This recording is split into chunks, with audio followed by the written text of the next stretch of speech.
This energy is amazing. You can tell that it's been a while that we've gotten together and everybody's excited to be here.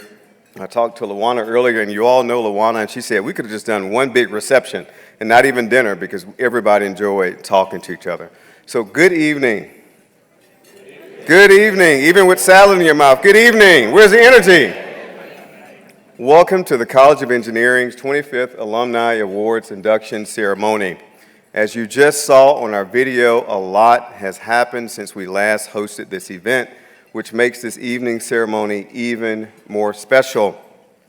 For those who I did not meet at the reception, and I did a whole lot of talking, I'm Raheem Bia, a proud two-time engineering alum of Georgia Tech. I received a master's and PhD in ECE, so I was able to get out twice.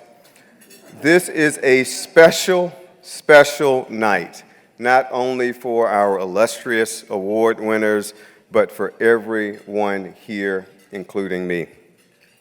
This will be my very first College of Engineering Alumni Awards ceremony as Dean and Southern Company Chair of the largest, most diverse, and absolute best engineering college in the country.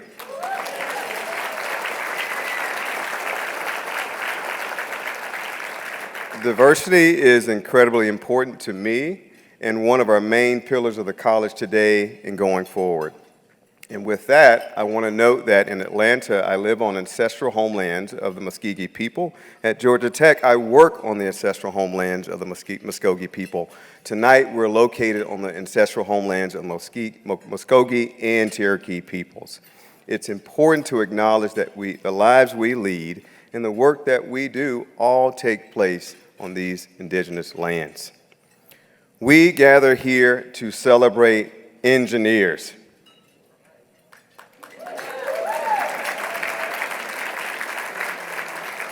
I think it's a little soon to say this is the Oscars of engineering, so I won't do that. I won't do that. Engineers underpin human progress. Our work literally creates the fabric of society, whether the buildings we live in and work in, the energy that powers our world, or the transport networks that we use every single day. Those being recognized embody the spirit of our profession, to dare, to dream, and as we all know at Georgia Tech, to do, because we're also doers. Tonight's honorees span 55 years. The earliest graduation year was 1955, and the most recent was 2009. And yes, I know some people are saying, drown-proofing, no drown-proofing. Okay, we're not going there tonight, right? We're not going to do that. While nearly a half-century may separate these individuals, there's one thing that they have in common. They are and continue to be a hell of an engineer. Okay.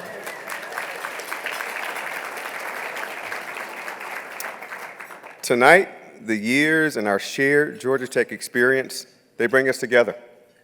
While this evening is about our new inductees, I'd like to ask if there are any former honorees. If they're here, please stand so we can applaud you. Don't be shy.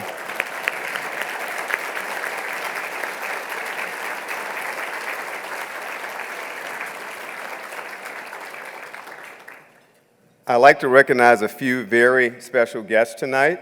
My absolute favorite current boss, Steve McLaughlin, who is the provost at Georgia Tech. Steve, you mind standing for a moment to be recognized? And Steve, of course, is the former Dean of Engineering, wherever you are. Oh, there, yeah. Isn't he great? Yeah. I'd also like to recognize Shawi Abdallah, who is my favorite immediate past boss. Is that right? Yeah. Shawi is Executive Vice President for Research here at Georgia Tech and also is a double jacket. But more important, I want to recognize Catherine, who is here, who is Shawi's wife, Catherine, and she is also a yellow jacket, a proud ISYE alum. Some of you may have met Georgia Tech's President, Angel Cabrera, at the reception. He regrets that he was unable to stay for the entire ceremony, but he sends his sincere congratulations.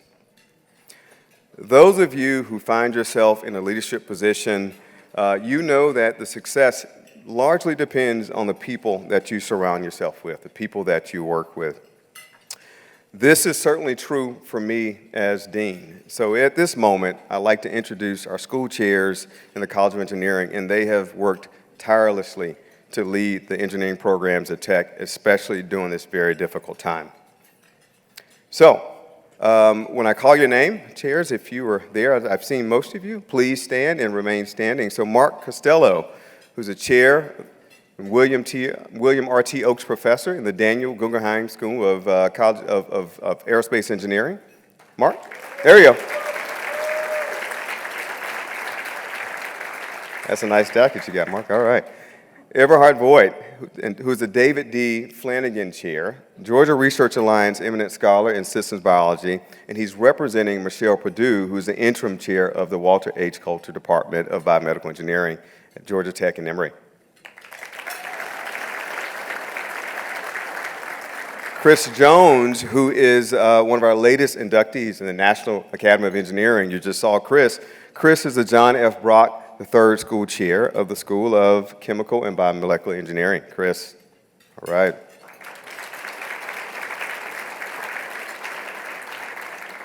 Don Webster's next. Don is the Karen and John Huff School Chair of the School of Civil and Environmental Engineering.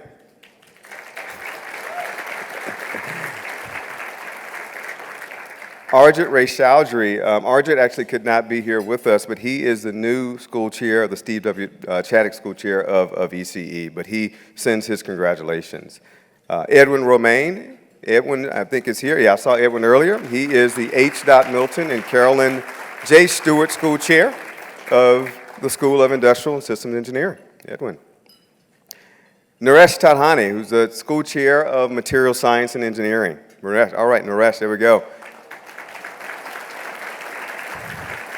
So this is Naresh's last event as school chair, the last award ceremony as school chair. He's done 2 terms, 10 years, and has contributed so much to the School of MSE. And so let's give him one more round of applause. Naresh is getting out of school chair. So yeah, there you go. Devesh Ranjan, who's the Eugene C. Watley Jr. Chair in the George W. Woodruff School of Mechanical Engineering. Devesh. You saw Devesh in some of the videos with the low cost, with the PPE as well as the low cost equipment. So Devesh was really a leader during the pandemic. I have talked about our supporters and those individuals who make Tech such a really great place. I'd like to recognize and support one more person. I won't let her take a bite of salad so I don't get in trouble. Whose support allows me to work harder and be the best that I can, whether it is at Tech or at home. My lovely wife, Kali, could you please stand? So that's the much better half of the BI family, the brains and beauty, all of it is right there. If you have only 5 minutes and we're on like both sides of the auditorium, use your 5 minutes, go talk to her. I'm telling you. Yeah. All right, so let's brag a little bit about the college. I got you all here, and I got to do a really brief commercial just to share all the wonderful things that we've been doing. We remain the largest College of Engineering in the nation. Overall, the undergraduate programs are ranked 4th overall, and the graduate programs just moved up to 7th. Every single one of our engineering programs at both levels, undergraduate and graduate, are ranked in the top 10.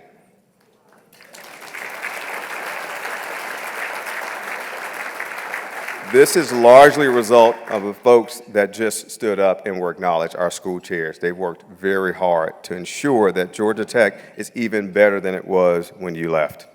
Last spring, 48% of undergrad students received an engineering degree from Georgia Tech. Currently, there are more than 18,000 students enrolled in the College of Engineering. That's a whole lot of students. I get a lot of email. 32% of these students are women, and that deserves applause. But it gets even better. Of the 18,000, 5,500 are online graduate students, so many have not even touched our campus. So if we remove those students, the on-campus female population is 37%. Big, big deal. Our freshman class this year of women is 42% women in engineering. We remain number one in the number of degrees awarded to women and minorities, right? So we are firing on all cylinders. We're also headed toward a record year for research awards. Through March, we're at $216 million within the college for this fiscal year, higher than any year that we've seen in our history. And let me remind you, we're still in a pandemic, right? Right? Wow. Last year at the same point, we were at $200 million. March 2020, before the pandemic started, we're about $170 million. This is what the folks have been doing during the most difficult times, with dogs barking in the background, with babies bouncing on laps. We have been writing proposals. Our faculty have been working to make sure that Georgia Tech continues and it improves, supported by our amazing students and amazing staffs. You should be proud, because I am beyond proud of these folks. We take pride. Yeah, they deserve it. They deserve it. We take pride in our focus on the world's grand challenges and societal problems. We take pride in our entrepreneurial spirit, and we take pride in the contributions that our students and alums make locally, nationally, and, of course, on the global stage. I am grateful that each of you contributes so much to the college, a world leader in engineering education, research, and innovation. Our honorees tonight are perfect examples of the transformational power of higher education and the value of a Georgia Tech engineering degree. Many of our special guests have given back to Georgia Tech, whether it be for their time, their talents, or very generous contributions. This is especially meaningful when it comes to our students, when it touches our students, who are our number one priority. So I want to take a moment and recognize some of these students who are here. Among these students are our Clark Scholars, our Dean Scholars, and other student leaders. So students, folks that are here that are working or just hanging out, please stand so we can recognize you.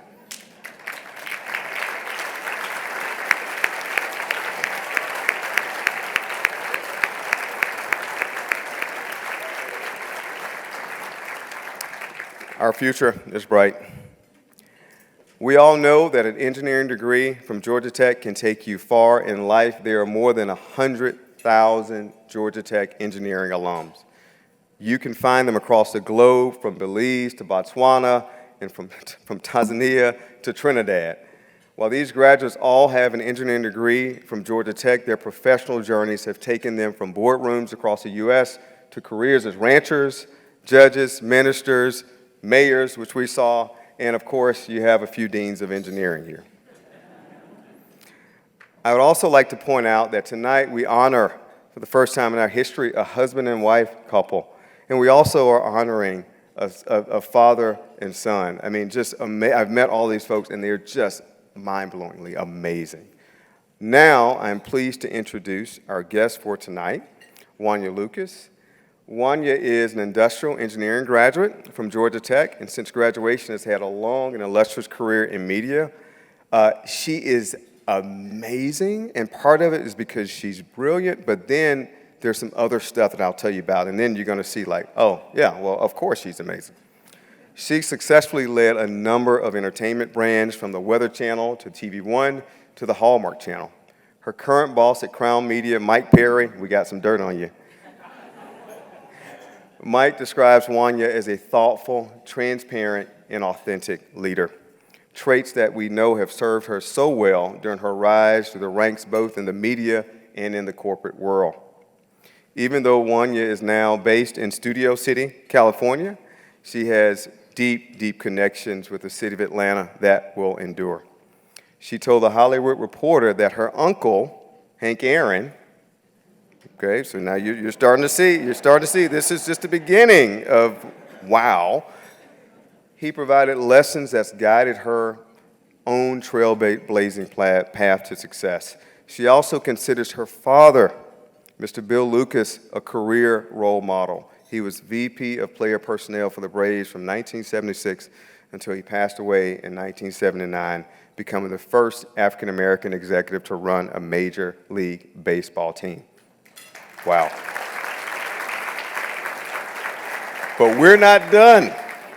Her mother was Vice President of Community Affairs at Turner Broadcasting. So Wanya had no choice but to be outstanding. Wanya has fine-tuned her leadership skills with roles at Discovery Communications and President and CEO of Public Broadcasting Atlanta.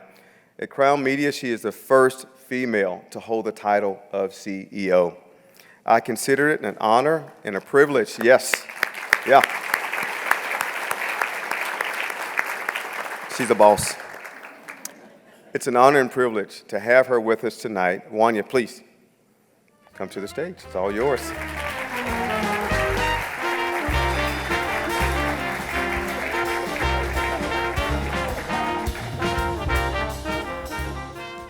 Well, that's hard to follow. Thank you so much, Raheem. Good evening, everyone. And thank you for your kind comments. I consider this to be an incredible honor and indeed a privilege to be your co-host here today. And welcome to everyone who's already had this special evening, and we're just getting started. Now, as I prepared for tonight, I started to reflect on the importance of Georgia Tech in my life. And for me, it is truly the gift that just keeps on giving.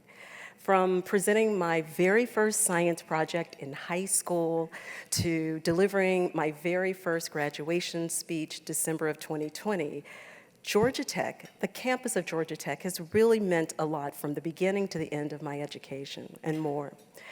Now, one of the most valuable lessons that I learned was how to fail and how to recover.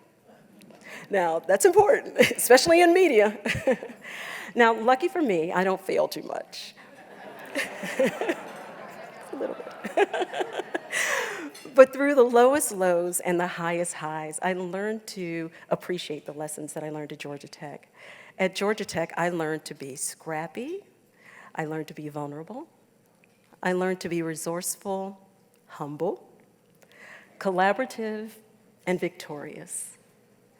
I walked out of Georgia Tech with the confidence of knowing that whatever life threw my way, I would be the victor. I learned the power of positive thinking. And believe it or not, that comes in handy when you're running the Hallmark Channel, because how many people have watched a Hallmark Channel movie? You know it's the same movie over and over again, right? Right. And you know that there may be, if the guy is lucky, there may be one kiss. There's only one. You know that Jane is going to leave her high-powered job, and she's going to go back to the small town and help Chad save his, olive farm. All that's going to happen in the same movie over and over again.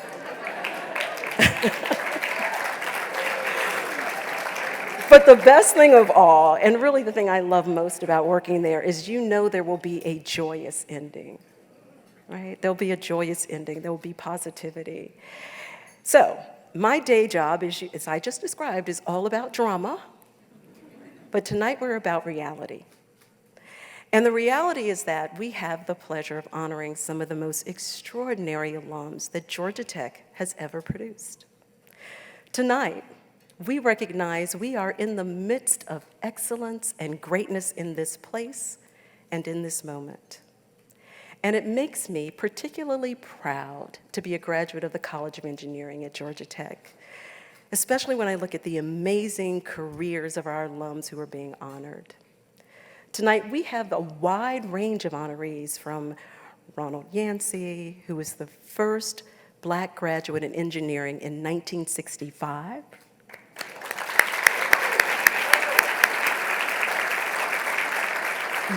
You will hear so much more about him, to 2016's Inventure People's Choice Award winners, Samantha Becker, yes, and her partners who's not here, Shannon Ivanchuk. Now, I was actually at that award, so I was one of the people that voted for you. I was so excited, so happy to meet you. I'm like fangirling over here. Now, one of my favorite poets, Maya Angelou, once said, You can only be truly accomplished doing something that you love. Don't make money your goal. Instead, pursue the things that you love doing and then do them so well that people can't take their eyes off of you. Well, tonight, honorees, all eyes are on you. And so deservedly, deservedly so. Now, we will take a short pause to enjoy our dinner. And when we get back, we'll start the award ceremony recognizing our young engineering alumni and distinguished engineering alums. So enjoy. Thank you.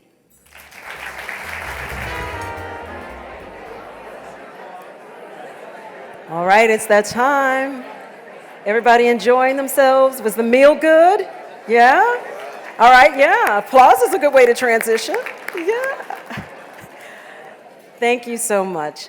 Well, tonight I have the honor of co-hosting this year's induction ceremony with Dean Bia to recognize the newest members of the Council of Outstanding Young Engineering Alumni, Academy of Distinguished Engineering Alumni, the Engineering Hall of Fame, the College of Engineering Dean's Impact Award, and the Dean's Appreciation Award.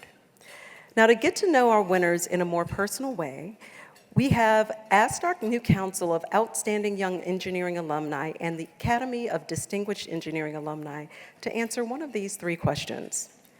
What was your most memorable or rewarding experience at Tech? What words of advice would you give a current student?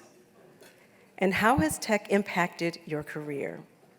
Stay tuned to learn what each one had to say. Now, assisting tonight is one of our outstanding students, Sebastian Negron. And I have to tell you, I had a chance to speak with Sebastian before we came up, and he is truly outstanding in every way. He's an electrical engineering undergrad from Puerto Rico. Sebastian is one of our Dean's Scholars. Following graduation, Sebastian plans to return to Puerto Rico to help build a more sustainable power grid to serve the island. Yay!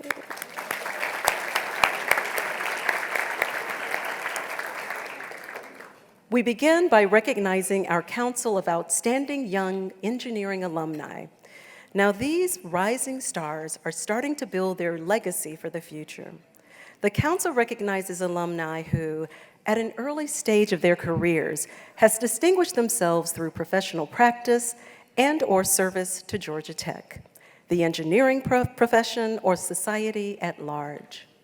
We are truly fortunate to recognize them for what they have done, but I have a feeling that the most significant accomplishments of these distinguished alumni are yet to come. We're inducting 6 members into the Council this evening. To call their names, please welcome Sebastian.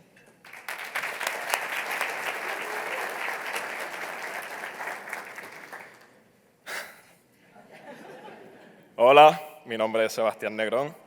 Estoy sumamente honrado y orgulloso de ser un Rambling Wreck de Georgia Tech y a hell of engineer.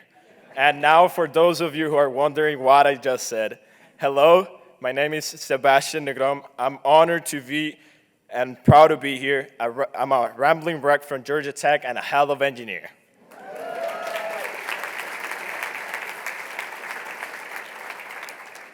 As Warnia said earlier, I'm among a group of Dean Scholars in the college, a program that is possible because of the generosity of standing of alumni such as yourselves.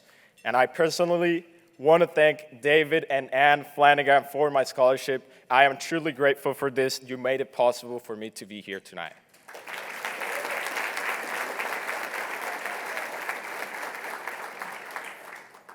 Honorees, as your name is called, please come to stage left to accept your award and take a photo. After the photo, please proceed to the rec for a group photo. Our first honoree is Patrick Biltgen.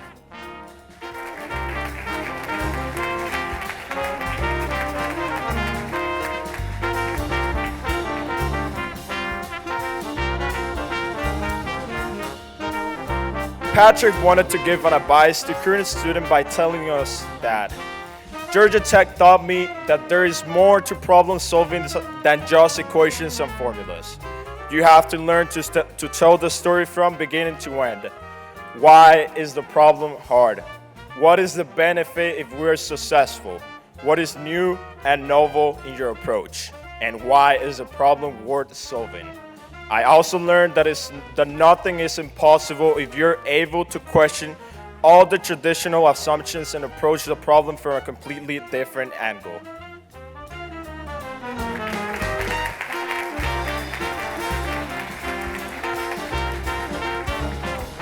Now, let's please welcome Alessia Borden.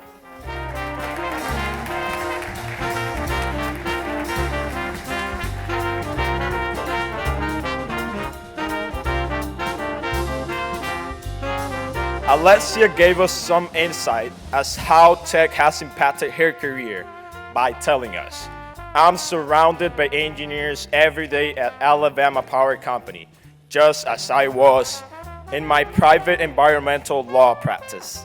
My tech engineering degree gives me instant credibility in every room. My 1/4 of English classes at Tech might not have prepared me for long-form writing in law school, but I quickly came to realize that Tech was the perfect proving ground for the problem-solving skills that I need every day on the job. I could not be more thankful for the doors Tech has opened for me.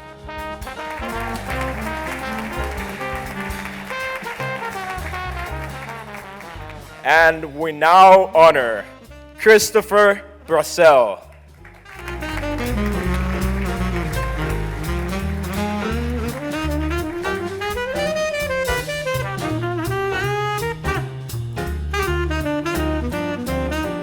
Chris gave words of advice to current students by telling us, be present, go to class, labs, and study hall.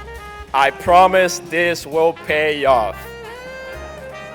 Get to know your professors and TAs. Go to office hours. Ask questions. Develop relationships. They want you to succeed. Be active on campus. Join clubs and organizations. Volunteer. Go to events. Continue to do this after graduate. Co-op or intern at Tech. How else are you gonna know what work like is? Stay humble. Tech will help you with this one. Join local alumni network after graduation. Trust me, you will not regret it.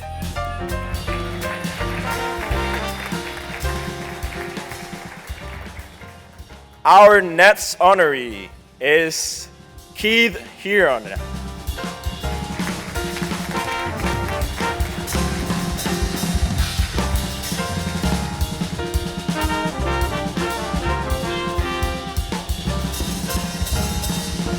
Keith gave some words of advice to current students stating, to current Georgia Tech students, you need to think bigger and do more. While I have accomplished what some consider to be a lot at age 32, I feel that I'm about 10 years behind where I could be and should be professionally. Yes, I just sold my company, my very first company, which I founded 3 years ago. However, I feel that I could have done the same as a 19-year-old sophomore at Georgia Tech, likely with more energy. Yes, I have 11 patents now, but my favorite invention was when I was a 20-year-old junior at Georgia Tech. Change the world now, not later.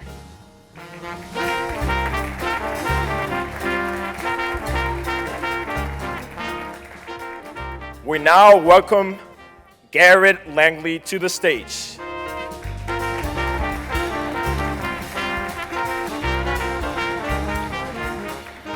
Garrett talked about how tech has impacted his career by saying, Georgia Tech provided the catalyst and now sustaining impact in my career. At 18, I joined my first startup as an inexperienced but motivated teenager. Why did I get the job? Georgia Tech. The company was led by a team of GT grads and they happily took a chance on a fellow Yellow Jacket. Ever since then, I take the same approach and now work with as many Yellow Jackets as possible. It's our secret weapon, hiring incredibly smart, hardworking engineers from Georgia Tech.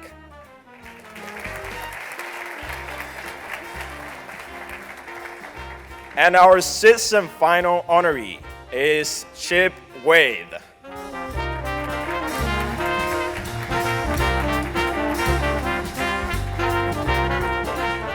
Chip shared his advice as well for current students by saying, knowing a little bit about a lot and an eagerness to give yourself time to be curious will put you in a position to be considered for the opportunities you are not even looking for. Now is the time to absorb as much as possible. The only pressure you need to put on yourself is to stay willing and eager to do small stuff first.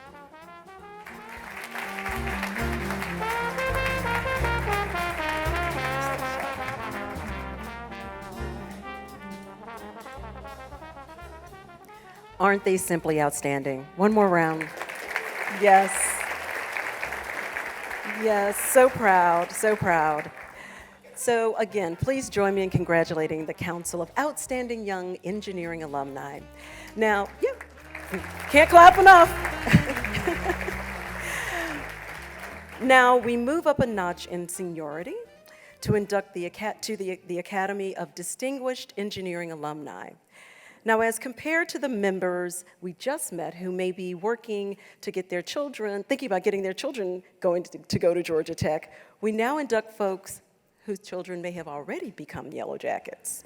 The Academy recognizes 7 alumni who, while still in an active stage of their career, have made significant contributions to the profession, field, institute, or society at large.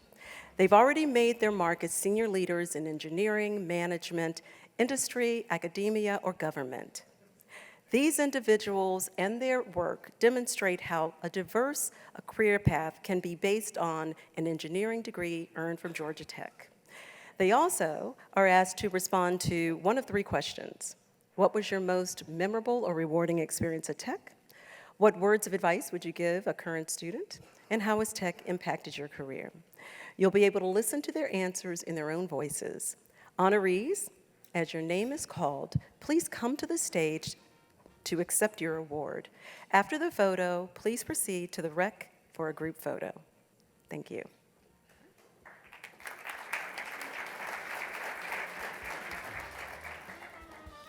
Our first distinguished alumna is Ashley Cribb. One of the best decisions I made as a student at Georgia Tech was to interview to join the Ramblin' Rec Club. It was an honor to be selected as part of the club and to be a steward of the many traditions at Georgia Tech. I got to know so many talented and passionate people in the club, and I've remained friends with many of them throughout the years. One of my favorite memories was standing next to Yvonne Joseph on the basketball court during a Ramblin' Rec Club activity and seeing just how tall 7 feet really is. I also enjoyed riding away in the Ramblin' Rec at my wedding to my college sweetheart. I am proud to be a Ramblin' Rec from Georgia Tech and a hell of an engineer.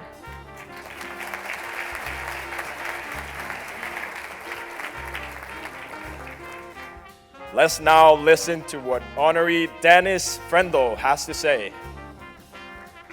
My best decision as a student at Georgia Tech was to join the co-op program. My very first quarter had me working in the foundry where we melted and poured molten iron during the heat of summer, which definitely gave me motivation to study hard to earn my degree. Fortunately, as a co-op, I earned enough money to pay for my education, enabling me to graduate debt-free. The opportunity to work 3 months and then come back to school for a quarter also provided me with a chance to really study hard during school, knowing that in 10 weeks I would get a chance to recover. In addition, the 8 co-op work quarters gave me approximately 2 years of work experience out in the real world, which helped me during the interview process. Finally, I enjoyed my chance to work with fellow engineers and business associates that helped develop my career planning.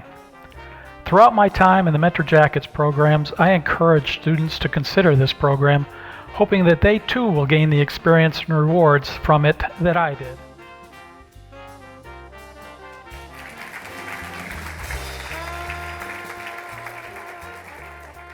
John Godbold, please join us on stage.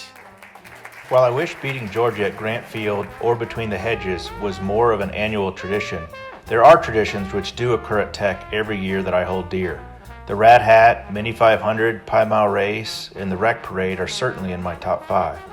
However, singing the fight song is certainly my favorite tradition at Tech, not because I'm a singer that anybody wants to hear, but what the words mean to Tech alums, fans, and just ordinary people around the world. Even though my daughter decided not to apply to Tech, I did dress her in white and gold and had her cheering the brave and bold. But there is still hope, as my son still yells, "To hell with Georgia," with his grandfather and me. However, my most memorable rendition of the song was in Cairo by Egypt's Minister of Energy, who was not educated at Tech or even in the US. He sung the song to me as that is the only college fight song he knew, and said that due to the song, he knew that I had to be a hell of an engineer.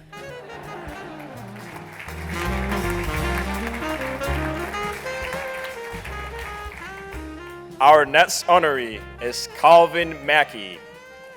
The best decision I ever made as a student was returning back to Georgia Tech for graduate school. I remember when I finished my undergraduate degree and I was so happy and I was leaving, and Dr. Carolyn Myers and Dr. Bill Weffer in mechanical engineering tried to convince me to stay for grad school. I'm like, I'm out. I left, I took 3 months off, did some things I shouldn't have done, spent all the money I had. I realized I had to fall back on the wisdom of the people who had brought me this far. And I only had one place to go back to, and that was Georgia Tech. And when I went back to Georgia Tech, they took me in with open arms. And 6-7 years later, I got my PhD. That one decision not only changed the trajectory of my life, but I think it's changed the trajectory of my family and future generations. I'm forever grateful for that decision.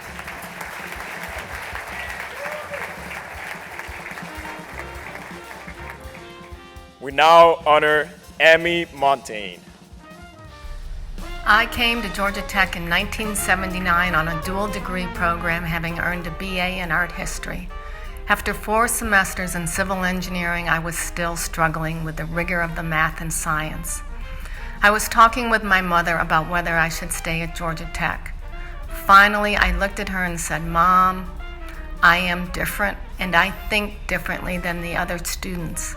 But I know that if I can graduate from Georgia Tech, I will be a good engineer." The most important decision I made as a student was to stay at Georgia Tech. Tonight, I know my mother is looking down and saying, "Atta girl." Thank you.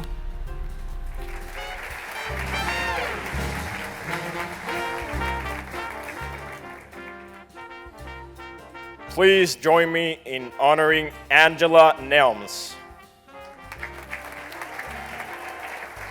The best decision I made during my time at Tech was to ask the Biomedical Engineering Department Chair, Dr. Paul Benkesser, to support my desire to build the first interdisciplinary senior design team comprised of students from biomedical, mechanical, and electrical engineering.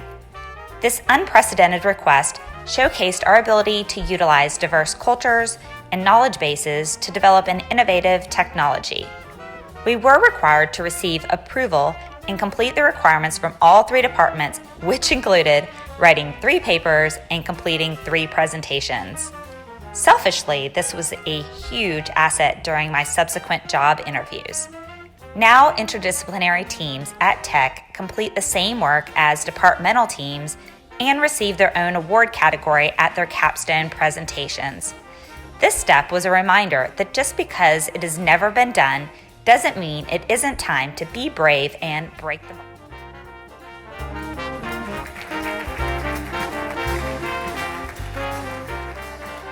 And our final Distinguished Alumni Awardee, Carmel Ortiz.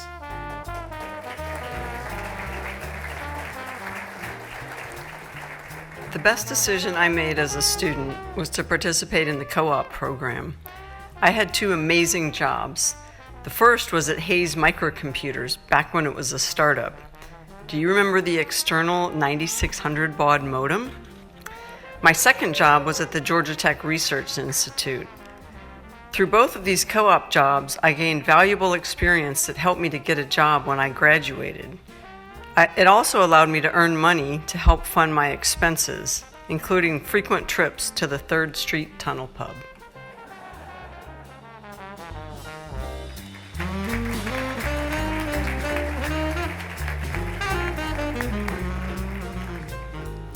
Please join me in congratulating our Academy of Distinguished Engineering Alumni.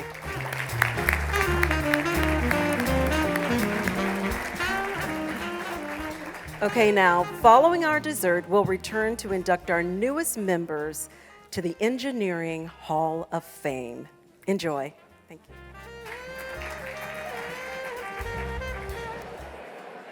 All right, everybody. You having a good time? Yeah, let's hear it. Let's hear it. It's a good way to get people seated. Having a good time, right? It's a very special night indeed. Okay, so now it is time to recognize those chosen for the Engineering Hall of Fame. Yeah.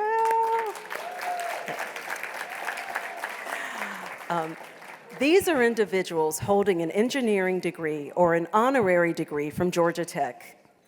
Tech gave them an education for their careers and for their lives. They responded by building families, businesses, and communities. Honorees, as your name is called, please come to the stage on the left side to make your remarks, accept your award, and take a photo. After the photo, please proceed to the rec for a photo op. Sebastian.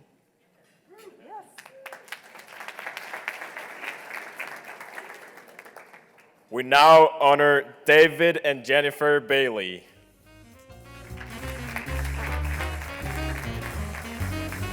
The Baileys were not able to travel to be with us tonight. Naresh Dadhani, chair of the School of Material Science and Engineering, will give their remarks.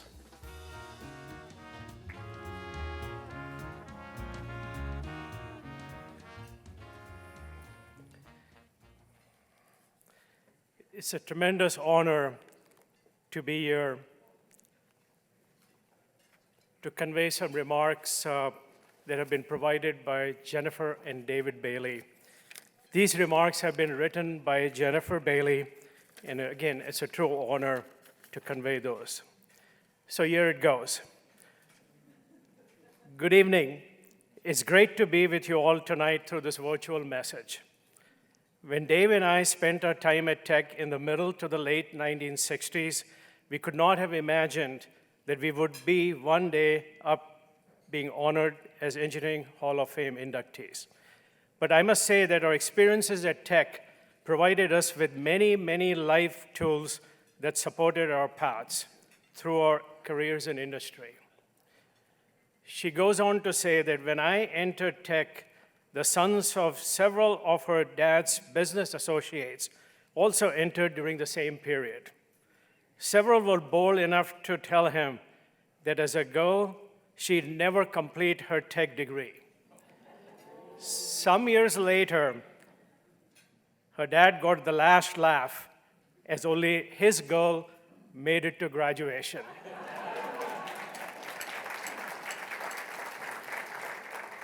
She was the only one to get out.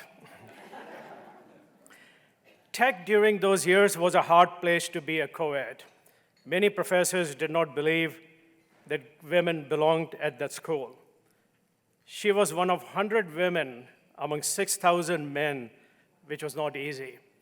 And you just saw Dean Behar inform you that 45% of our student population is women today.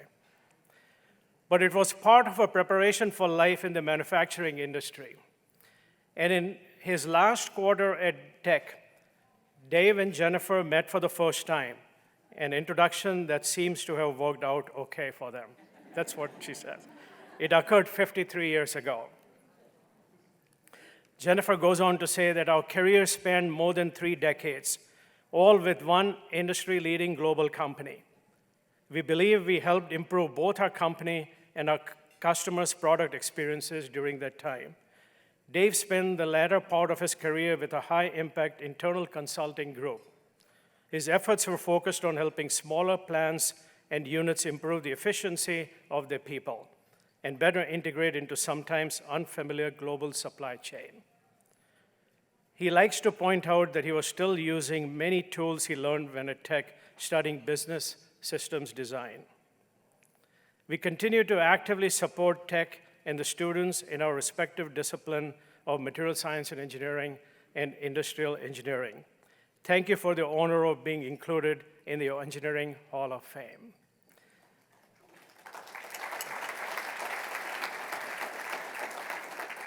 On a personal note, my wife Maya and I had the good fortune to visit with Jennifer and David Bailey at their home in Tallahassee last summer.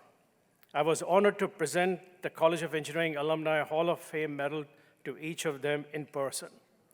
It was our proudest moment and the most humbling experience to learn from their wisdom and the joyous and simple life they live together, which will always serve as an example for us. Thank you.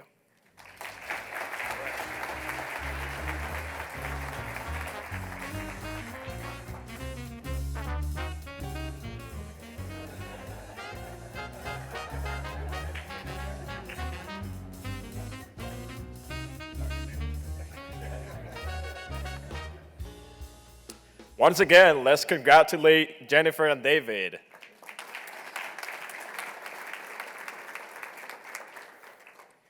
Our next Hall of Famer is Dwight Evans.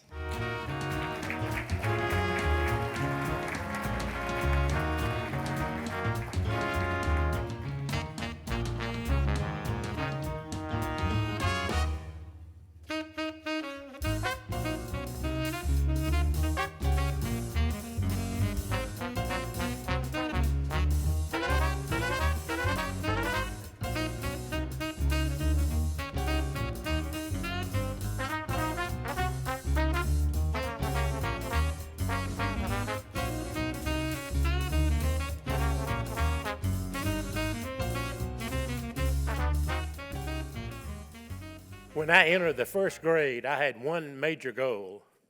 I wanted to go to Georgia Tech and to get a degree in civil engineering.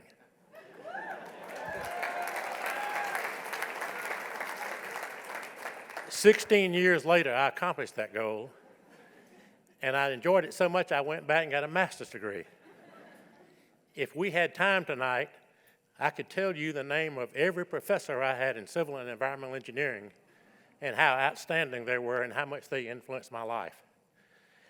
And when I heard our dean make the remarks about the size of the engineering college, I reflected back 30 years ago when Governor Zell Miller appointed me to the Board of Regents. The number of students at Georgia Tech was capped. Dean, I led the charge to uncap that number and got it done.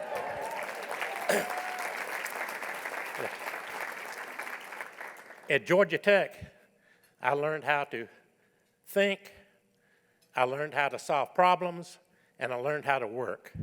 And those have served me well my entire life, and I am so honored to be included in this group and look forward to spending many, many more years supporting Georgia Tech. My oldest brother, who can't be here tonight, is 89 years old. He graduated from Tech back in the 50s, and he's still going good, so I think I got many years to support Tech. But thank you all very much.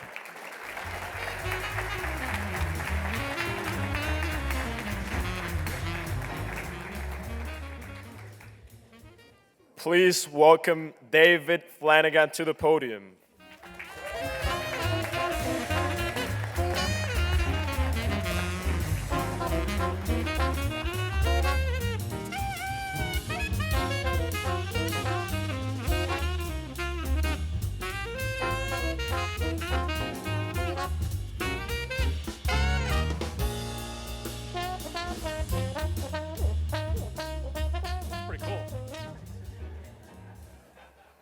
I'd like to thank the College of Engineering for this award. It's very special.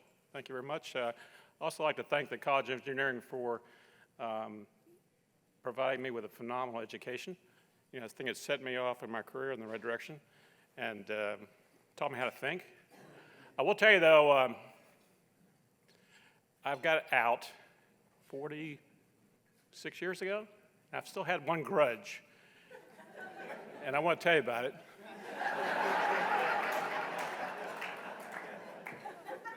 I was an IE, and they told me I couldn't graduate unless I passed thermo.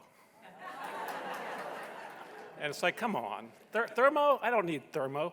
But yes, I did pass thermo, and I couldn't tell you even how to open the book right now. But it forced you to learn how to think and to analyze problems and to also have tremendous confidence that you can figure this stuff out. It's just a matter of A, B, C, figuring things out and learning how to think. And so I think that's one of the wonderful things that we get with College of Engineering. And I think we're all blessed to be here tonight because of the College of Engineering. Also, too, just a quick thing, I reconnected with Tech about 20 years ago and started doing some more volunteer work and got involved with it. And I'll tell you, coming back, it's been unbelievable how this school has improved. And it comes really from the leadership. We've had phenomenal provosts and presidents and deans of engineering, and it just makes me so proud to be associated with the school. One last thing.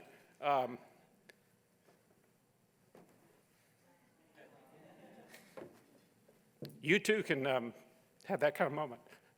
Just help these guys out. They need it. So thank you very much.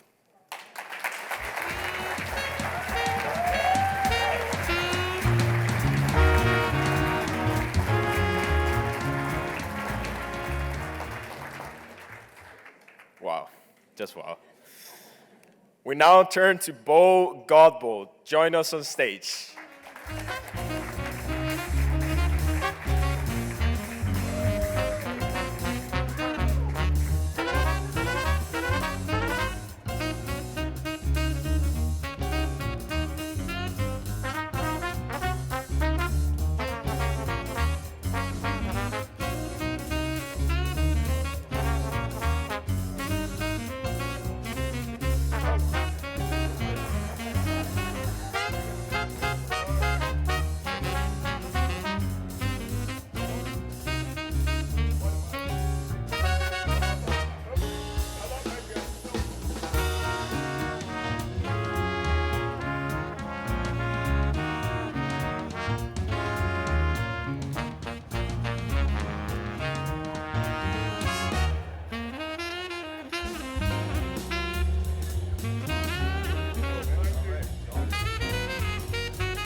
I actually thought this was the Young Alumni Award. I appreciate it. Thank you very much. I'm eternally grateful to Tech, so this was basically an unnecessary. So I'm 60-something years ago, I'm a poor kid, no parents, little town in South Carolina. My dream school is Georgia Tech. Economically impossible, and it wasn't even a thought. I mean, I didn't even know I was going to go to any college. I get a call from Georgia Tech offering a full scholarship. Transformational event in my life. Absolutely changed everything.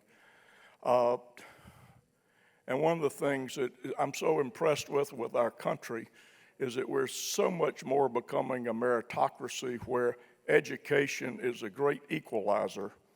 And a rigorous engineering education is very helpful in making that change in your life. And I know, Mr. Dean, that I have a few more minutes left, which I will yield my time to my good friend Ron Yancey, who is the first African-American graduate of this institution and has much more historical significance than I do. So I yield that time to him, and I am done. Thank you.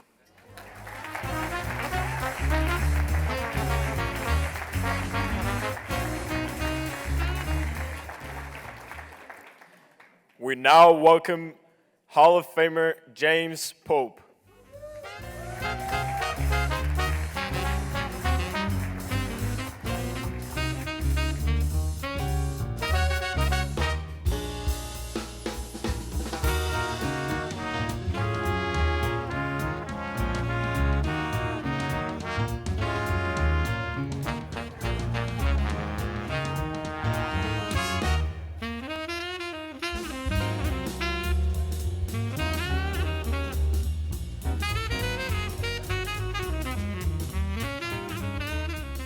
What a group this is.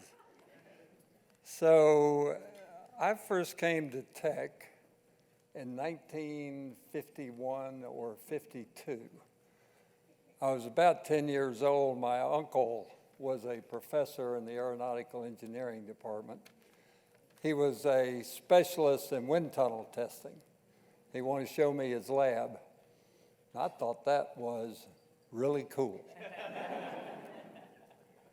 About that same time, we got our first TV set, and the first thing I saw on TV was a Georgia Tech football game. So I guess you could say that the die was cast. So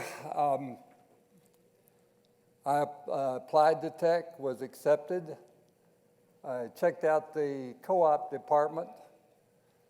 I went home at Christmas my freshman year, and my dad said, "Son, you're on your own. I'm going to have to retire because of a medical disability." And so that co-op program loomed large in my future. So I joined the co-op program, and it became a really important thing to me. Tech turned out to be perfect. I learned to work hard, to be organized, to focus, and to persevere, especially persevere. I also learned to make the world a better place.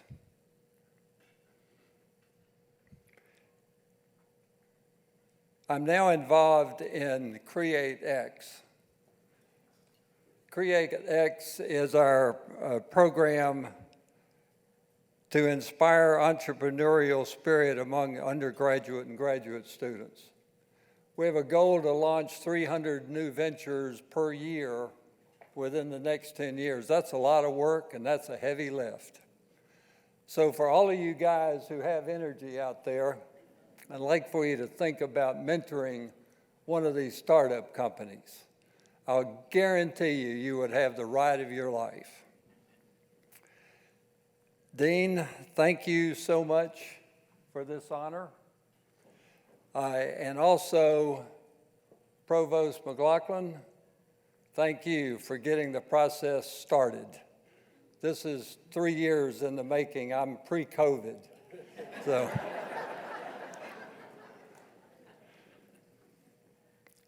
But the best part for me is being able to share this experience with my family, and particularly with my wife, Dee, who has been my loving partner for 57 years.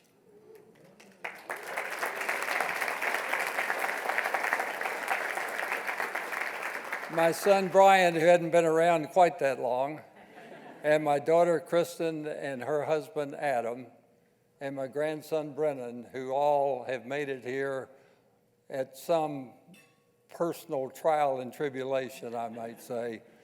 My son flew in from Oregon this morning. So thank you very much. Thank you, Dean.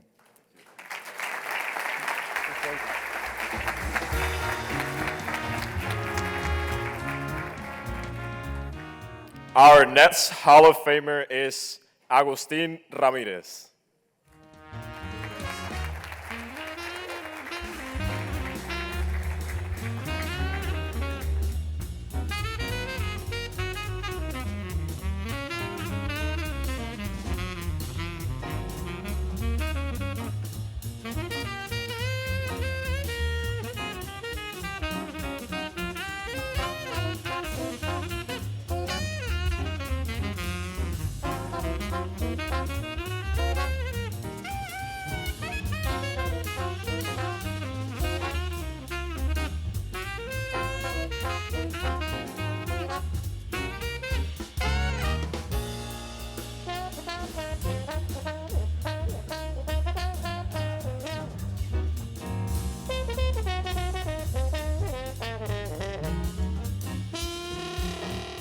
Thank you. And when I came to Tech and was able to get out, it was a major accomplishment. I did my bachelor's, but didn't feel I knew enough, so I ended up getting a master's, so I wouldn't be derelict when I went to my first job. You know, as I thinking about comments tonight, I really look back at life really in quarters. And the first quarter is knowledge accumulation. And clearly, Georgia Tech was a big part of that. But maybe the most important impact Georgia Tech had on me was it allowed me to meet my bride of not quite 57 years, only 53 years, at a Georgia Tech homecoming where she had a date with a friend of mine. And of course, that only lasted one night. You know, the second quarter, you know, our cognitive skills are really peak in the second quarter of our lives, and that's where we solve problems in our organizations we belong to, the complex and difficult problems we're trained to solve at Georgia Tech. And, you know, for me, that allowed me to just hone some skills, particularly in the area of strategic planning, that I utilize through that time frame and also prepared for the third quarter. And at this point in time is when I acquired a company, 97% leverage, and the 3% we invested was used up by the banks and accountants in terms of fees. And we bought a $20 million company that was focused on North American and customers primarily in the area of hydraulics, and we've converted that into a very highly engineered company that's in the United States in 3 factories and factories in China, India, and Europe as well. But during that process of really taking that $20 million company to over $500 million, actually the skills and knowledge I learned in the aerospace engineering department came to play because it was a company that was involved in hydraulics and electrohydraulics. And even though I couldn't engineer a single product, I hired some really smart people that could. And sometimes I could understand what they were saying and could figure out what ideas were good ideas and which ones were not. But really the comments that I really wanted to focus on is the last quarter. You know, as we saw in the NFL this year, all the games were won in the last few minutes of the game. And the last quarter of life can be retirement, or it can be a commencement into a different part of your life and career. It's a time, as James said, where you can give back. And as I review the people I've got to know during this last quarter, there are some that really retire. And, you know, during the first few years, you travel a bit. You dedicate yourself to becoming a single handicap golfer, which never happens. But that only lasts a few years. And for me, I realized that it was a time where we had time, we had resources, we had our health. It was an opportunity to really make a difference and try to end well. Most of our biblical heroes don't end well. And one of the things I wanted to do during this time is to use the resources God had blessed me with to make a real difference and change. And I find that people who do this have much greater gratification and joy in their last quarter. So my admonition to all here who are in various quarters is play all of them well. But remember, ending strong and doing well in that last quarter is when you really can make a difference in the world you live in. And if you can do God-glorifying work, you will make a difference. So God bless all of you. And Georgia Tech, thank you for this honor. Thank you for launching me through the aerospace department into a career that has been far more successful than I ever expected. And thank you for the recognition. Good evening.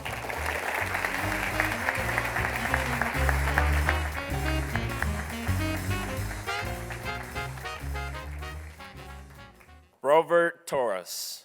Unfortunately, Robert passed away in 2020, but his son, Robert Jr., and daughter, Deborah Torres, are here tonight. Deborah would share her father's remarks with us.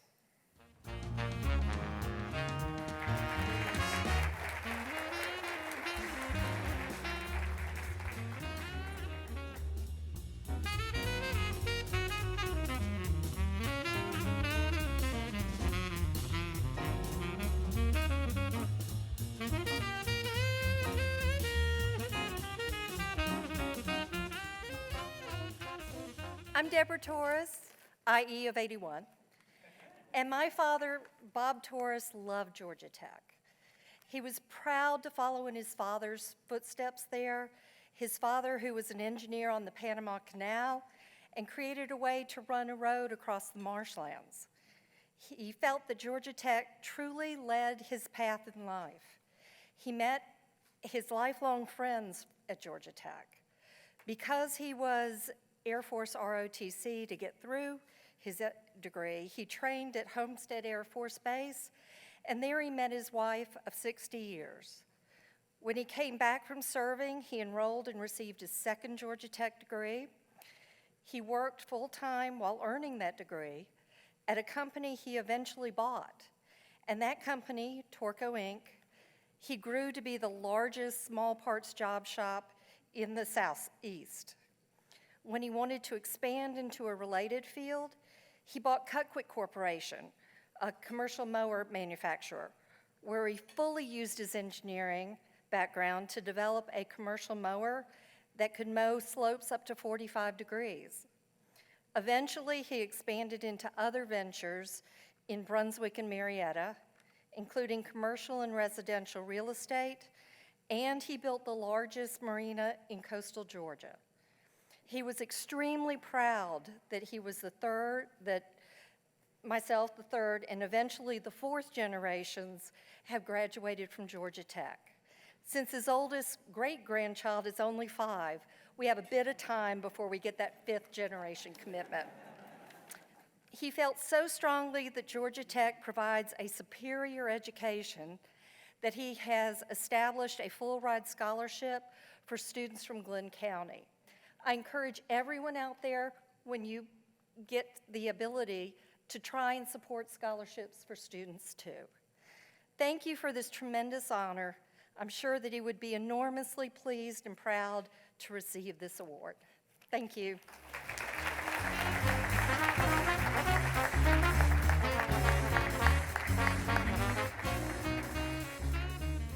Let's have Roland Tubes join us on stage.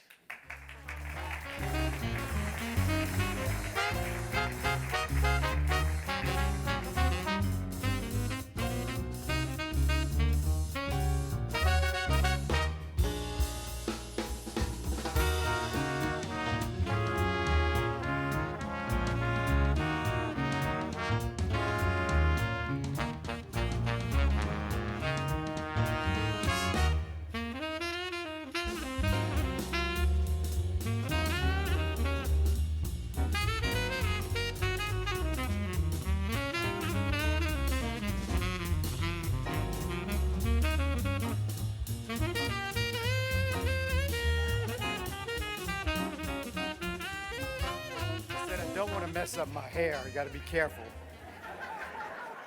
That's right. Good evening, everyone. What a great honor from a great school.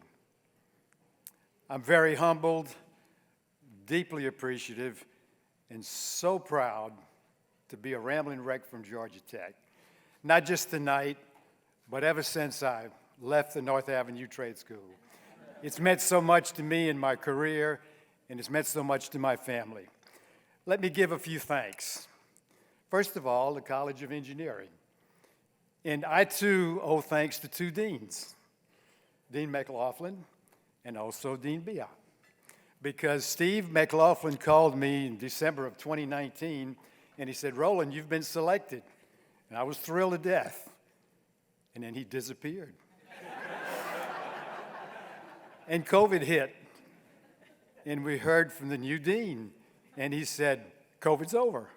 We have now resurrected the function, so let's roll." So I thank the 2 deans, and by the way, everybody knows that Steve McLaughlin is now the new Tech Provost. He's not so new anymore, but he's the new Provost at Georgia Tech, and also the EVP of Academic Affairs. So congratulations, Steve. I saw you here earlier, but if you're not, congratulations. I also owe a debt of thanks and gratitude to Matthew Gould, my contact at Georgia Tech, who comes to visit us in Baton Rouge. He is the Regional Director of Development. So thanks, Matt. Let me move on to my team at Turner Industries. And I think this is very, very important because this is an individual award, but this could not be achieved unless you had a superb, highly dedicated and loyal team working with you. And I've had one during my 54-year career at Turner Industries. I had one before, and I had one in the Air Force. People that work with you collegially, participate in everything you do. You make them part of everything, and that's the big difference. But these folks at Turner Industries, our teammates, not our employees, our teammates, have pulled together and worked this operation from scratch to an operation that's now we're doing $3 billion a year, and we average about 20,000 employees. So I'm very, very proud of them, and you can't ever forget that it takes a team to have someone up here like me, like James Pope, like Mr. Ramirez, everybody, achieving this kind of award and receiving it in the name of all of those people. So I thank the Turner Industries people. My dear family, I want to thank my wonderful wife, my wonderful bride of 58 years. Wow, so 58 years on this long journey together. It's been a wonderful journey. She's been my best friend. She's been my sweetheart. She's been my confidant all along the way. Love you, Katie. Also together with us tonight, we have our son Stephen and his wife Valerie. They're both here. We have his daughter Stephanie, and fiance Patrick. Another son-in-law of Steve and Valerie is Landon. The little caboose is Roland Michael, the youngest grandchild. He's here. And I have to make a disclaimer here. His little friend sitting over here is a University of Georgia co-ed. She made the trip from Athens to be with us tonight. So I'm thrilled to have her. And I want you to know, Sophia, that this just shows that the Toops family is very ecumenical. We love you, dear. We love you, okay? No. I owe a great debt of gratitude to my mom and dad. They were wonderful to us. They made great sacrifices for their children. They did the right things by us as we were growing up, gave us the best of opportunities. But that dad was something special. He finished at Georgia Tech in 1933 in mechanical engineering, and he was absolutely the most rabid jacket fan I have ever seen. And I say rabid, he was rabid. Mother always said that if he could have, we'd have worn white and gold diapers if she'd have let him. But he was really believed and loved Georgia Tech from day one. So my brother and I both came to Georgia Tech. But that dad, when we were 5 or 6, of course, we grew up singing the Ramblin' Wreck. We grew up saying to hell with Georgia, and much to Mother's chagrin, as she tried to beat us every once in a while for not saying it or saying it. And we also grew up, while other kids were reading Goldilocks, Winnie the Pooh at that age, Dad would sit us down and we'd look at his old blueprints. and I remember distinctly his 1929 blueprint, because in that blueprint, he had to tell us all about the train ride they all took. Thousands of Tech students took to California for the Tech Rose Bowl, the very famous and yet infamous Rose Bowl that Tech won. But if you recall, those of you that are old enough to know the stories and the folklore, it was the Rose Bowl won by Tech 8-7, but Roy Regals made a wrong way run of 62 yards, the California back, in one of the biggest blunders ever in college football. But it led to Tech's victory. Anyhow, that dad was absolutely superb. Mother was superb. And we have so much to be thankful for with our parents. Well, let me tell you what. That dad, who was the CEO, chairman CEO of a large public company, taught me one thing that I never, ever forgot, and that's this, that ROI doesn't just mean return on investment. First and foremost, it means return on integrity. Return on integrity. Without that integrity, Georgia Tech has nothing. Turner would have nothing. None of you people would be here tonight. So it starts with that ROI, which is return on integrity, on any company, on anything that you build. You young people remember that. Start with integrity. So when I think about that dad and what he meant to me and coaching me along the way, I really dedicate this award to him. And I do it because I know somewhere, somehow, he's in his white and gold garb, and I guarantee you he's drinking his whiskey clear. But he means that much to me. So I dedicate the award to him, and thank you, Georgia Tech. Thank you, College of Engineering, and God bless you all. Thank you very much.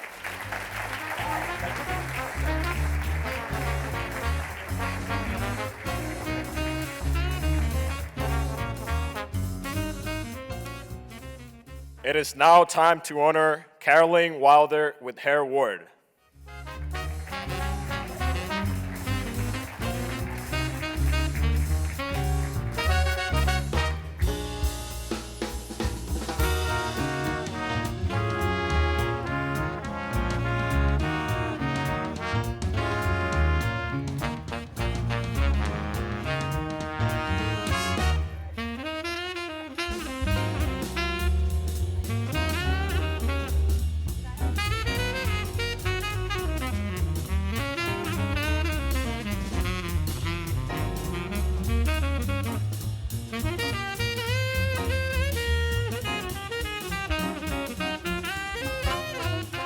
So I have to complain to Roland, he stole a lot of my speech. But you don't stand up here and get an award like this without having a lot of people to support you. It really isn't about any one person. So I want to take this time to thank the several thousand people who have supported me throughout my career. And I have all their names. Oh, no, I don't. So let me start by thanking the College of Engineering, Civil Engineering. I came to Tech in the early 70s, and it wasn't exactly the most welcoming place for women. But it did teach me a lot of things about perseverance, how to get along with people, how to deal with adversity. Georgia Tech has always been able to attract amazing professors. I had some great mentors. Paul Mayer, who has a little garden in his honor up on the hill. Dr. Sangster, who was the head of the CE department at the time and welcomed a poor lost girl who wandered into the civil engineering department to ask about changing majors from mechanical. I'm sorry, guys, mechanical was not for me. But it was the best day of my life because I became a civil and I've loved it. Another area of people to thank are the people who supported me during my career. I had great opportunities. Some of them were kind of strange, but, you know, anybody here laid under a MARTA train before? So I got to spend several years during the construction of the MARTA system, and I'm very proud of the work that we've done and the stations that we built. But it's not any one person, it's all of those people who helped. I had a great mentor in Tom McGinley, who helped me. He basically, when I showed up, he said, I don't care if you're a woman, I don't care what your name is, I don't care what color you are, I got too much work to do, just get it done. And that was a great way to do things, and that's how we did it. I also spent the last part of my career with a consulting firm, and I have to thank David Evans, who owned the firm, who also welcomed and nurtured women, and has quite a few on his staff today, and I get to work with them occasionally, so that's great. But finally, I'd like to thank my family. In the 60s, I decided I wanted to be an engineer. And when you tell people in South Georgia in 1968 that you want to be an engineer and you're a woman, they basically say, you can't do that because you're a woman. Well, the more they told me that, the more stubborn I am. So I always tell people my number one trait is that I'm stubborn. And that's how I got through tech. But my parents always supported that. My dad, graduate 1940 in chemical engineering. My brother graduated in electrical in 1966. I had to call him and ask him what year.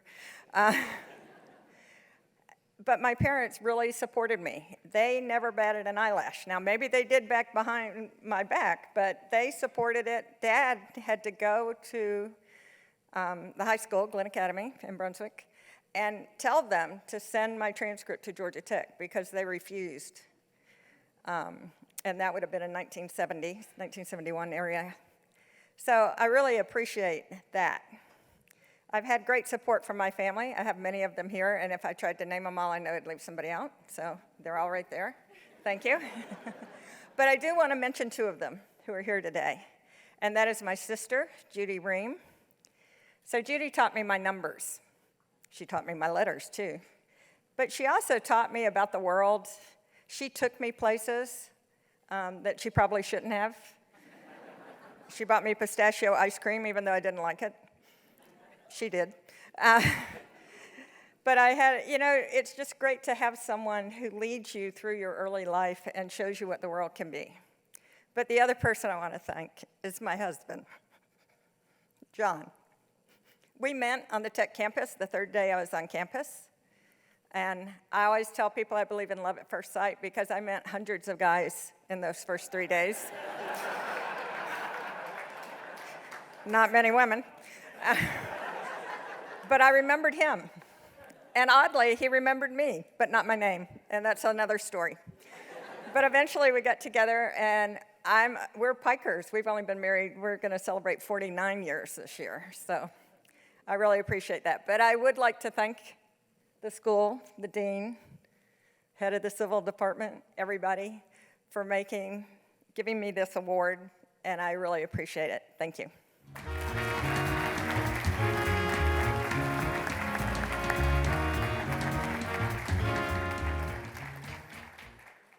Our final Hall of Famer is a Georgia Tech trailblazer, Ronald Yancey.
Most of my life, having my name start with Y has usually been an advantage. In schools, I was always the last to get called for homework or to turn in an assignment. But tonight, with all of these outstanding statements, I get to follow that. But I am grateful. I am really grateful to Georgia Tech. And I'm grateful to the dean and others, Steve McLaughlin. I thank him. I have come back from the second year. This is also, I was nominated before. And I'm thankful to Bo and Betsy Godbold. That's my good friend. And he is, as you know, he is a legend. They're both legends, and they are wonderful folks. And I've always, and I am grateful for all of the things that have happened. I have been blessed. I have been royally blessed. I learned many things in the school. Some were not in the curriculum that I needed later. All of the comments about how to think, how to solve problems, how to be persistent, how to stay with a problem until it's solved, and many problems you don't think can be solved with a different approach. And I appreciate the gentleman who made the comment about thermodynamics. He's absolutely right. That is one tough course. But it's also an amazing course. You know, if you ever, I won't go into that, but there are so many basics in science that don't get taught today, and that's a basis of it. That's one of the, almost a law of science. One thing that happened is when I left Georgia Tech, I went into an anonymous existence. I went to work for the Department of Defense. I left Atlanta 1 week after graduation. Excuse my voice. And I went into this environment where things we did were quiet, not talked about. You didn't get much credit. There's no credit to be had, but there were almost insolvable problems to be dealt with. And you'll see some of the skills, some of the things that I had to learn in the brochure there. I won't go through them, but a good example is reverse engineering. You may not hear much about that today, but when you get foreign systems that are mysteries, and sometimes you only see an indication of that system, you have to go through and decide how it's designed from external emanations, for example. So I won't go into that, but my career direction was toward anonymity.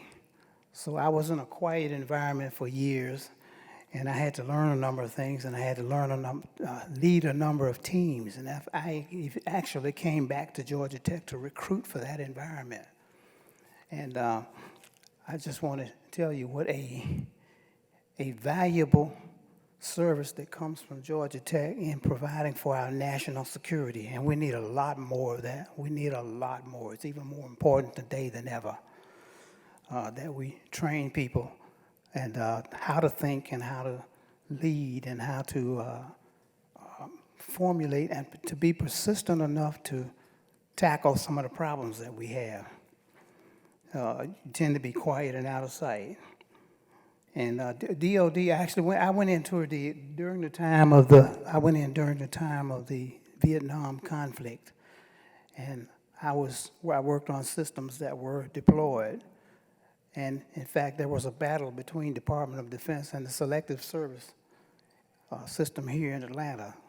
They wanted to draft me, and the Department of Defense said, into the military, which is in the Department of Defense. We have him as a rare and scarce engineer, and he's in an area that is supporting the mission of the Department of Defense, and you won't put him in the military? So that was one thing, and I managed to get the last deferment that I needed. That I somehow got away from it, but there were some things done. There was overseas travel. I'll just mention one. I worked in the Department of Defense as a civilian government employee for 16 years. And for the remainder of my career, over 48 years, I worked as a government contractor for DOD.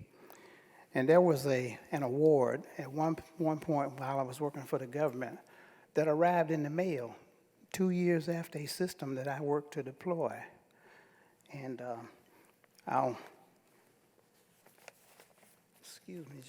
excuse me just a moment. I have a photo of the award. I wish I could show it to you.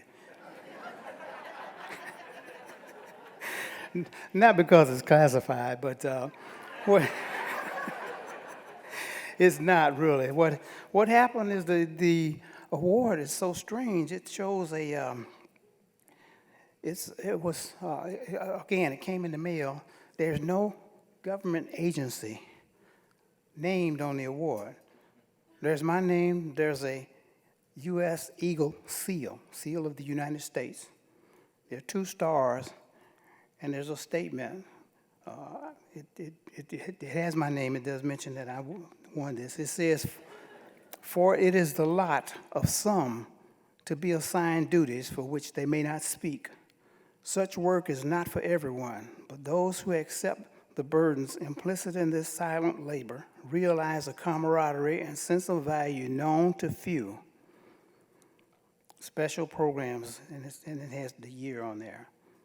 But that was, I thought, that's one that I'm really proud of. I know what it was, and to my knowledge, over 30 years ago, that system was deployed. And I've been told that it's still in operation. I'm told that there have been 2 replacements that didn't last as long. So we have a real task to try to maintain the skills that are needed in that environment. And Georgia Tech skills are really, really valuable, really needed now, almost more than ever. And for the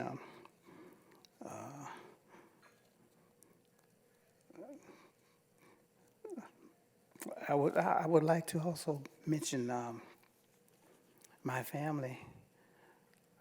We've talked about some of the skills that I learned here at Georgia Tech, but I mentioned there were some that I did not, that were not on the curriculum. You went through that as well, and the anonymity is a part of it. That's a special training. That's something that really makes you have to work sometimes without anybody around you, or travel or do other things that without any recognition.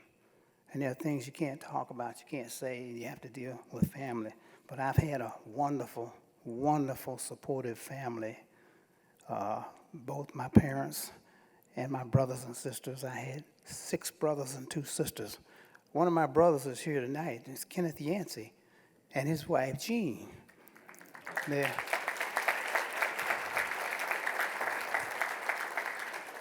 And my wonderful, wonderful wife. She is so patient. We've been together 50 years.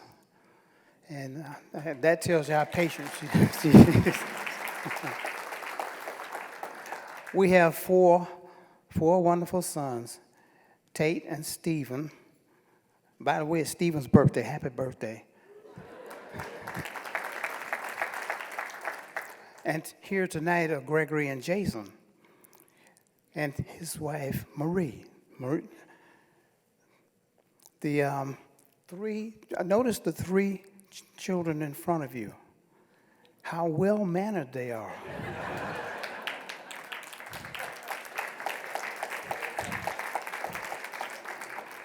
They flew in from California. Jason and Marie. There's Eli, Noah, and Shiloh. And their names are indicative of something. So I would say that we have been a God-fearing family. We have been raised in faith. And I'm just so proud of all of them. And you guys, I love you more than you ever know. Just want you to know that.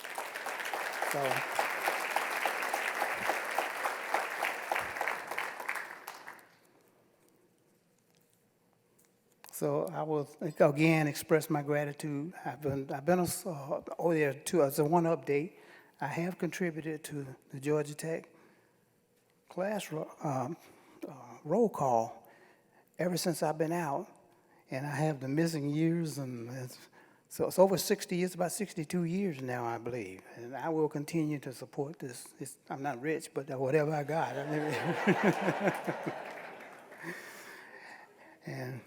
And I'm going to keep hoping that the Y does not become a disadvantage in Yancey again. I thank you all. I thank everybody. I thank you all.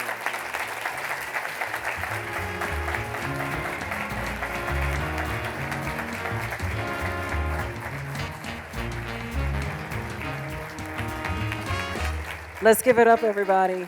What an amazing, amazing class for the Engineering Hall of Fame. And thank you all.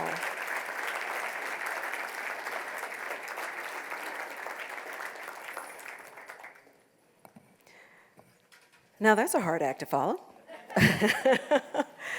But I think we can all agree that they are incredibly remarkable individuals, in addition to being Georgia Tech engineers. Please join me in congratulating all of our Engineering Hall of Fame alumni one more time.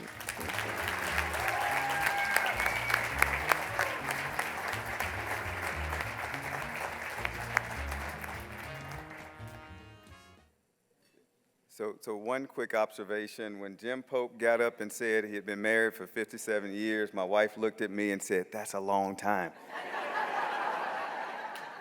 And then Roland said 58, but I did not look in her direction. So I've learned to think with my Georgia Tech degrees.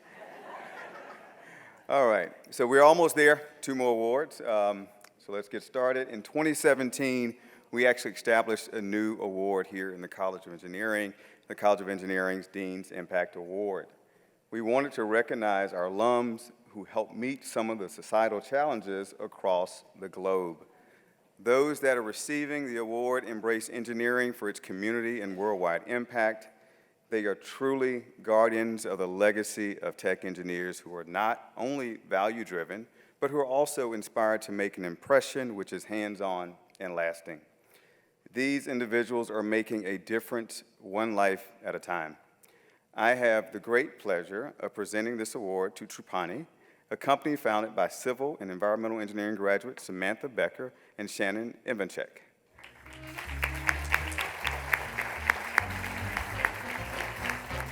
The work of their company, Trupani, touches so many important challenges: clean water, public health, sustainability, and more. Their major focus is on water quality issues, most notably around lead in drinking water. Trupani supports state-level governmental clients to implement lead testing programs at schools and child care facilities. Current projects include statewide programs in Hawaii, I'm happy to help out with that one, Nevada, New Hampshire, and Texas to test for and remediate lead at more than 100,000 drinking water outlets. Through these projects, Trupani aims to provide accessible educational resources to the public about reducing lead exposure in drinking water. Shannon wasn't able to attend tonight, but Samantha is here to accept this award. All right.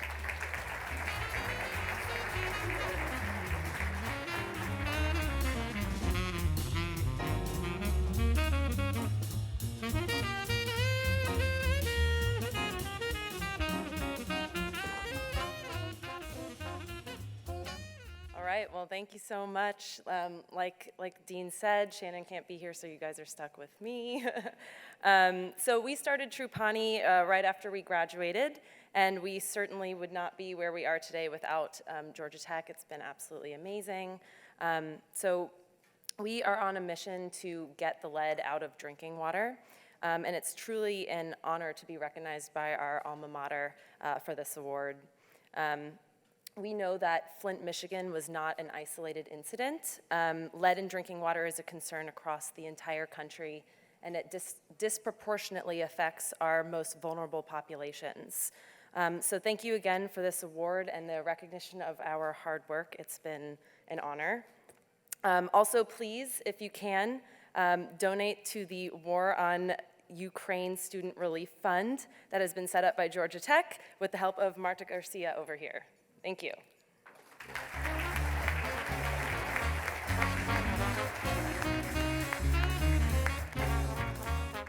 Thank you, Samantha. And speaking of donating, we made a donation, the college did, to Trupani. So thank you again, Samantha. We really appreciate all the work that you're doing. The last award, and this is a big one. I'm very excited and honored to be here and to be a part of this. The College of Engineering has enjoyed the support of not only our alumni, but our many friends on campus and in the community. Our final award of the evening, and yes, the bar is out there, but it'll wait, it'll stay open, it'll be open, I promise. Our final award of the evening is the Dean's Appreciation Award. It's intended to honor those special individuals who have made extraordinary, truly extraordinary contributions to the advancements of the College of Engineering as well as to Georgia Tech. The award may go to an engineering alum or to honor individuals who brought distinction to the college and Georgia Tech. We are very, very fortunate to include IE alumnus Bill George and his wife Penny George as dear friends and supporters of the college. Their generosity is truly changing lives. Bill and Penny, your impact on Georgia Tech and the College of Engineering will be felt for decades to come. So many Tech students and faculty have been the beneficiaries of your support and genuine caring along the way, and I'm extraordinarily grateful to you. I know that your commitment for making a difference is your true passion. The student scholarships, the faculty support, the personal connections you continue to make with Tech and the community are invaluable. The George Tower, which is being constructed in Tech Square, will serve as both a testament and a beacon to our community regarding the value of leadership, service, philanthropy, and purpose. Please welcome Benny, it's like Brad and Angelina, right? Bill and Penny George.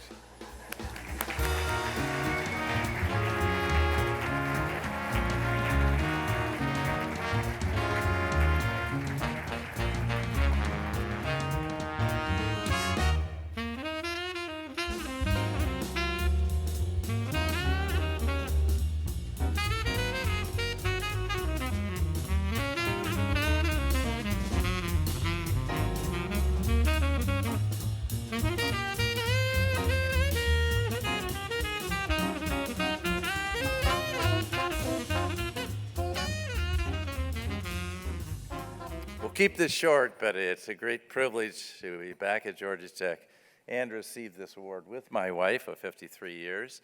But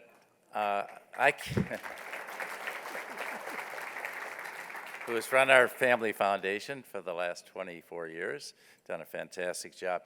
But I came here as a scared young kid at 18 from Michigan. There were not many people from the North in those days. My father graduated in 1922 from Georgia Tech, but I had not been here a lot. And I felt like I had found my home. And Raheem and I talked out recently about the importance of feeling a sense of belonging. And I felt like I belonged here. And I think everything that's happened in my life has happened because of Georgia Tech. And the people I met and the people that helped me along the way has been very exciting for me. You know, Dr. King said when we were here that the arc of the moral universe is long, but it bends towards justice. And sometimes we get frustrated when things happen so slowly.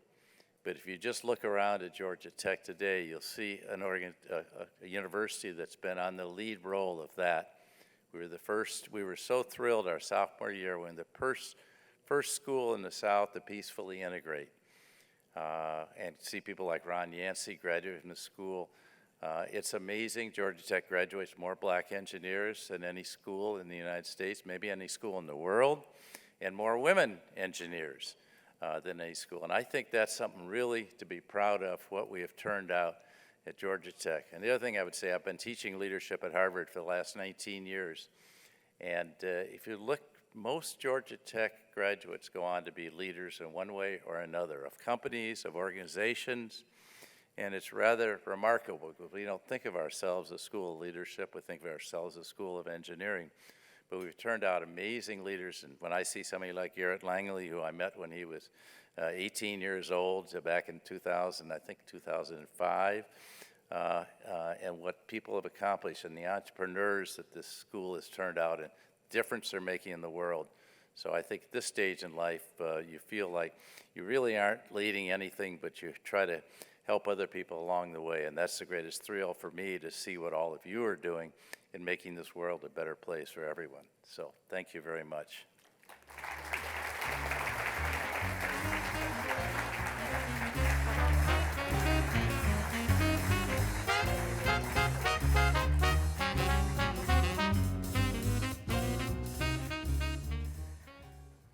So y'all should be pumped. And a little tired, but pumped, right? This was a big deal. This was really awesome. As we get ready to close the ceremony with our favorite song, you can guess what that might be. Jim is smiling. He's going to do a solo. You want to lead us? No. I again want to congratulate all of the award recipients.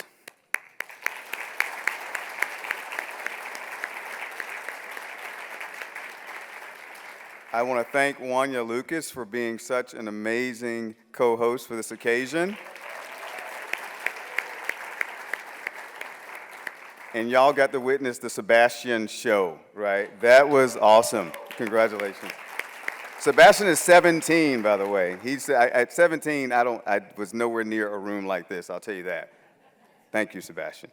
I also want to thank the tech students that's helped make this event such a great evening. Tyra Grant, Isabella Lopez, Chichi Onowinyi, Tyree Edwards, and the pianist Eileen Liu. And finally, a special thank you to those who organized tonight's event.